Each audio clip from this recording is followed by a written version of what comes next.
Hello friends, मैं हूं doctor नवीन चंद्रा और स्वागत करता हूं आपका अपने इस यूट्यूब चैनल जीएस वर्ल्ड पर। आज का हमारा टॉपिक है भारत की खोज। कैसे यूरोपीय कंपनियों के द्वारा, यूरोपीय व्यक्तियों के द्वारा भारत का समुद्री मार्ग से खोज किया गया। सबसे पहले कि भारत की खोज, क्या इससे पहले भारत दुनिया के पटल पर नहीं था? दुनिया के नक्शे पर ही नहीं था क्या? नहीं था, लेकिन भारत के जो लोग जानते थे, भारत जो आते थे वो स्थलीय मार्गों से होकर भारत में आते थे। और जब 1453 ईस्वी में सेल्जुक तुर्कों ने, जो मीडिएटर सेंटर बिंदु था कुस्तुंतनिया, जब उसका पतन हो गया, उस पर अधिकार हो गया तुर्कों का, तो लोगों ने व्यापारियों को क्या किया? लूटना शुरू कर दिया। व्यापारियों को लूटने के कारण व्यापारियों ने व्यापार करना बंद कर दिया। तो हमने पहले ही बात करी पिछले वीडियो में कि यूरोप जो है एक ठंडा देश है। कौन सा देश है? ठंडा देश। उसकी प्रवृत्ति है ठंडा। हम लोग जब अक्षांश देशांतर यहाँ पढ़ेंगे बताते हैं। ये हमारे सामने अभी क्या है? ये दुनिया का मैप हमने बनाने का प्रयास किया है। तो सबसे पहले शुरुआत करते हैं हम लोग। ये रहा हमारा भारत, एशिया, ठीक। ये यूरोप का ये इटली, स्पेन, पुर्तगाल, ब्रिटेन, ये फ्रांस, ये जर्मनी, ठीक है। ये मिस्र हो गया, Saudi Arab,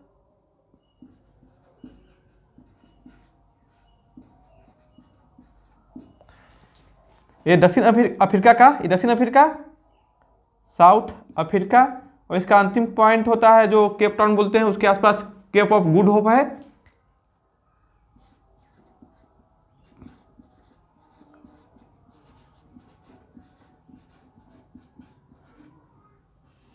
cap of Good Hope. ये जो हम लोग देख रहे हैं ये मेडागास्कर है। क्या है? मेडागास्कर।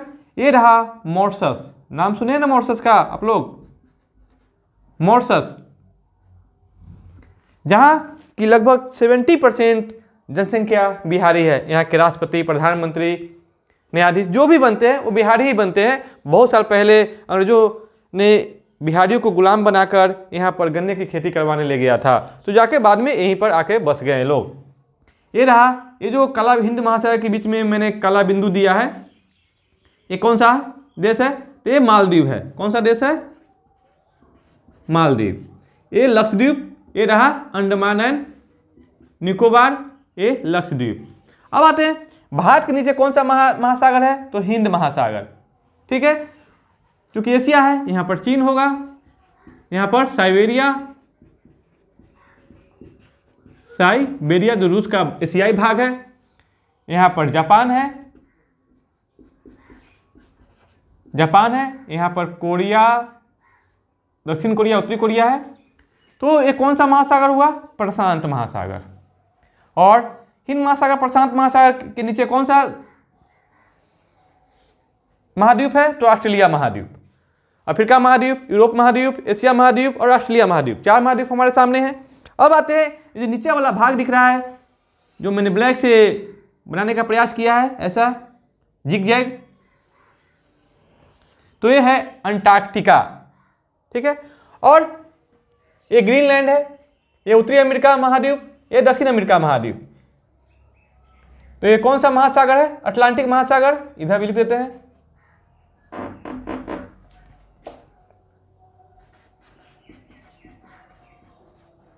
अटलांटिक महासागर नीचा भी है, इसकी आकृति एस की तरह है, देख रहे हैं आप लोग। ये कौन सा महासागर है? तो ये प्रशांत महासागर है,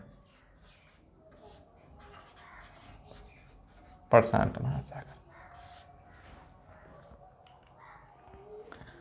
आपको पूरा एक तरह से देखा जाए तो हम लोगों ने पूरे वर्ल्ड का मैप यहाँ देख चुके हैं। लगभग 7 महाद्वीप और 3 महासागर आपको मिल गए। अब आते हैं, मैंने अक्षांश देशांतर के बारे में बोला था। भारत का जो अक्षांशीय देशांतीय विस्तार है, अक्षांशीय विस्तार 8 डिग्री 4 मिनट से लेकर 37 डिग्री 6 मिनट।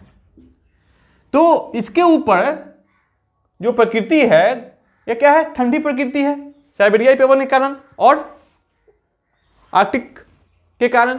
तो यूरोप क्या है? एक ठंडी देश है, ठंडी महादेश है। इसलिए इसका पहनावा हम लोग देखते हैं, कोट, ओवरकोट, हैट, ये उसका रोज का पहनावा है। और उसी में जो देश आते हैं महत्वपूर्ण, स्विट्जरलैंड, जर्मनी, फ्रांस, स्पेन, पुर्तगाल, Italy, Britain, Ireland, Scotland, Netherlands, इसी के आसपास नीदरलैंड है, यहाँ पर नॉर्वे है, यहाँ पर फिनलैंड है। तो ये सब देश की प्रकृति क्या है, ठंडी है। तो इन लोग की जो प्रवृत्ति है ठंडी, तो यहाँ पर ठंड के समय में, गर्मी के समय में तो ठंड पड़ते ही है, और ठंड के समय में वहाँ के अधिकांश भूभाग पर बर्फ जम जाती है। और बर्फ के जमने के कारण जो घास होते हैं, चारागाह होते हैं, वो बर्फ से ढक जाते हैं, जिसके कारण पशुओं के लिए चारा की कमी हो जाती है। तो बहुत सारे पशुओं को मार दिया जाता है और उसके मांस को साल भर के लिए खाने के लिए रिजर्व कर लिया जाता है। तो उसमें गरम मसाले का लेप लगाया जाता है जो उसको साल भर सुरक्षित रखता है। तो गरम मसाले दक्षिण पूर्वी एशिया से यूरोप वाले खरीदते थे, जो कि कुस्तुनिया से होकर खरीदते थे। और भारत के जो मसाले थे वो विश्व में काफ़ी प्रसिद्ध थे, जैसे इलायची हो गया, काली मिर्च, लाल मिर्च। तो अरब वाले भारत से गरम मसाले खरीदते थे और कुस्तुनिया में जाकर यूरोपियों से बेच डालते थे। लेकिन 1453 में सेल्जुक तुर्कों द्वारा कुस्तुनिया पर आक्रमण करके उस पर अधिकार कर लिया गया और व्यापारियों का व्यापार ठप हो गया। लेकिन यूरोपियों की ज़रूरत रहेगी गरम मसाले की, क्योंकि उसका मांस को क्या करना है, साल भर सुरक्षित करना है। तो लोग की ज़रूरत इंडिया को समुद्री मार्ग से खोजने के लिए ललायत करेगा, उत्सुकता बढ़ाएगा। तो यह घटना कब होगी, पहले देखते हैं हम लोग। ये कुस्तुनिया है कहाँ? ये जो देख रहे हैं ये भूमध्य सागर है। कौन सा सागर है? भूमध्य सागर है। यह हिंद महासागर का, ये अरब सागर है। और इसी के बीच में सुएज नहर है, जो मैंने दिया है, ये ब्लू वाला सुएज नहर है। और ये लाल सागर, भूमध्य सागर और लाल सागर को कौन सा नहर मिलाती है? तो सुएज नहर। तो इसका निर्माण तो बहुत सारे बाद में हुआ था। और ये जो स्थलीय मार्ग है, ये यहाँ पर ब्लैक सी है, यहाँ कैस्पियन सागर है और यह भूमध्य सागर है। तो देख रहे हैं यहाँ पर जो ये बिंदु है, यही कुस्तुनिया है, कुस्तुनिया। और ये जो इलाका है काकेकस पर्वत का है। तो पर्वतों से के कारण यह रास्ता कठिन होता था। यही कारण है कि स्थलीय मार्ग से व्यापार का एकमात्र जरिया था कुस्तुनिया, जो कि टर्की की राजधानी है और वर्तमान में उसका नाम है इस्तांबुल। क्योंकि यह मार्ग ही बंद हो गया। कब हुआ? 1453 ईस्वी में। तो इसकी जरूरत को पूरा करने के लिए, गरम मसाले की जरूरत पूरा करने के लिए, अब भारत से जो मलमली वस्तुएं जैसे कि कपड़े होते थे, उसकी जरूरत पूरा करने के लिए यूरोप के देशों ने समुद्री मार्ग की खोज करने आगे बढ़ा। तो जिस समय कुस्तुनिया का पतन हुआ, उस समय पूरा का पूरा यूरोप अंधकार युग में डूबा हुआ था। उस समय लोगों में प्रवृत्ति यह थी कि समुद्र में ज्यादा दूर पर जाने पर हम किसी अनंत में गिरकर विलीन हो जाएंगे। उन लोगों का सोचना था कि समुद्र है एक छत, जो हम लोग का घर का छत होता है, उसकी तरह सपाट है, जिसके कहीं ना कहीं इंड पे एक किनारा आएगा और उसके नीचे गिर के हम लोग अनंत में विलीन हो जाएंगे। तो यह प्रवृत्ति थी लोगों में, इसलिए समुद्र में ज्यादा दूरी तक यात्रा नहीं करते थे। लेकिन जरूरत की वस्तुएं आपको क्या से क्या नहीं करवा देती है। तो उसको क्या चीज की जरूरत थी? तो गरम मसाले की, जो कहाँ मिलता? दक्षिण पूर्वी एशिया देश में गरम मसाले और विलासिता की वस्तुएं। तो गरम मसाले। उसी समय एक पुर्तगाल का राजकुमार था, पुर्तगाल का राजकुमार, जिसका नाम था हेनरी। उसने नाविकों के यात्रा पर काफी बल दिया और काफी खर्च भी किया। इसी कारण है कि हेनरी का नाम ही पड़ गया Henry the navigator. Henry the navigator कहाँ का था? ये पुर्तगाल का राजकुमार था। हेनरी द नेविगेटर, पुर्तगाल। कहाँ का यात्री था? पुर्तगाल का राजकुमार था। इसने नाविकों को काफी प्रोत्साहित किया और यही नहीं, उसने लंबी समुद्री यात्रा को संभव बनाने के लिए बहुत सारे खोजों पर भी बल दिया, जैसे कि दिशा सूचक यंत्र, जैसे कि कुतुबनामा होता है, नक्षत्र यंत्र, समुद्र की गणना आदि को खोज करवा के इसने लंबी समुद्र यात्रा को संभव कर दिखाया, जिसके कारण बहुत से नाविक अब समुद्र के यात्रा की खोज में निकल पड़ेंगे।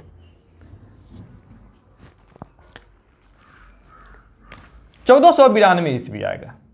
उसी समय कब आएगा? 1492।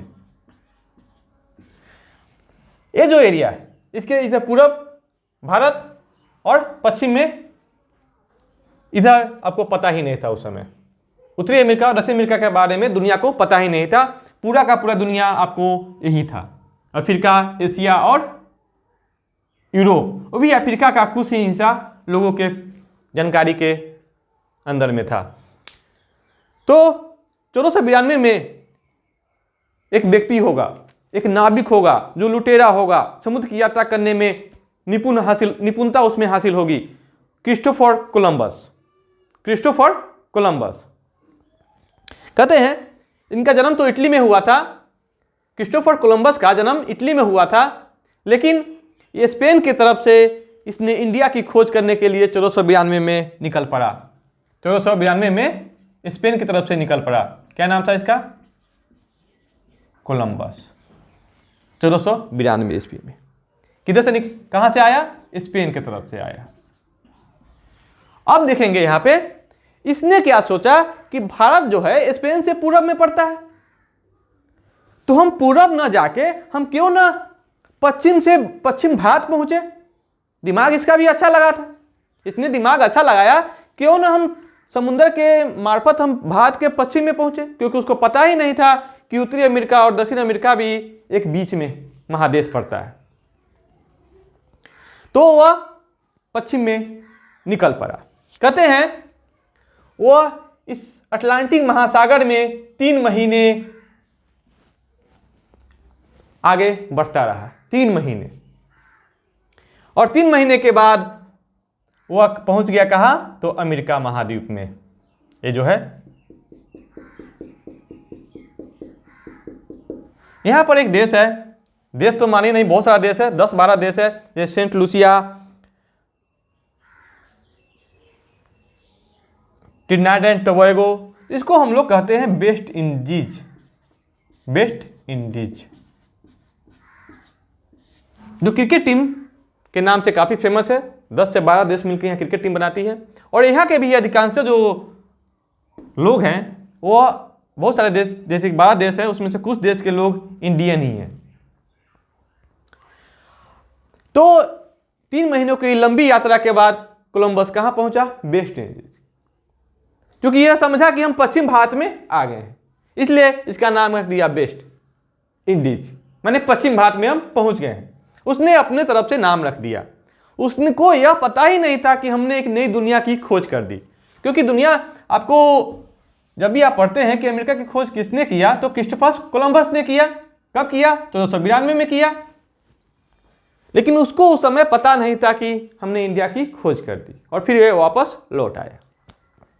अब आते हैं, उससे पहले ही पुर्तगाल का एक व्यक्ति था 1488 में। पुर्तगाल का एक व्यक्ति था 1488 में, बार्थोलेम्यू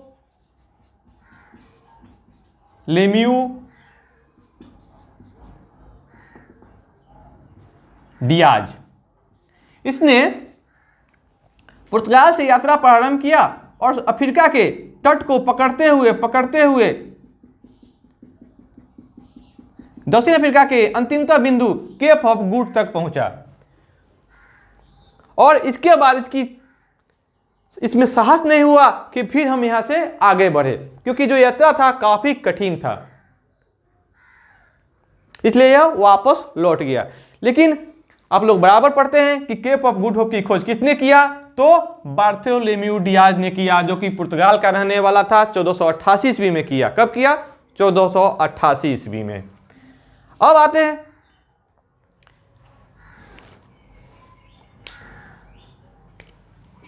1498 का वह दिन, 1498 का वह साल जब पुर्तगाल का ही एक और नाविक वास्को डिगामा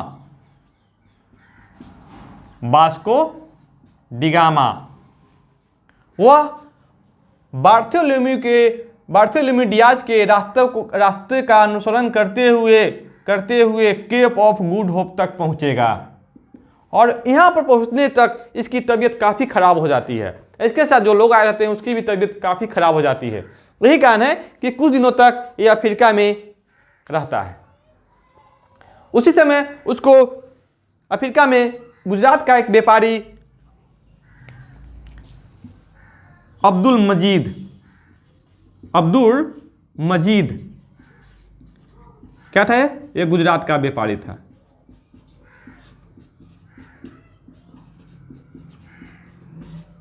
यह गुजरात का व्यापारी था जो कि अफ्रीका और इंडिया के बीच में व्यापार करने का काम करता था। तो इसकी मुलाकात हो गई वास्को डिगामा से। वास्को डिगामा तो इंडिया की खोज में ही था। तो अब्दुल मजीद के कहने पर वास्को डिगामा ने अब्दुल मजीद के जहाज के पीछे पीछे अपना जहाज लगवा दिया और उसके अब्दुल मजीद के जहाज का अनुसरण करते करके वह कालीकट पहुंचा। कब पहुंचा? तो 20 मई 1498 में कहां पहुंचा?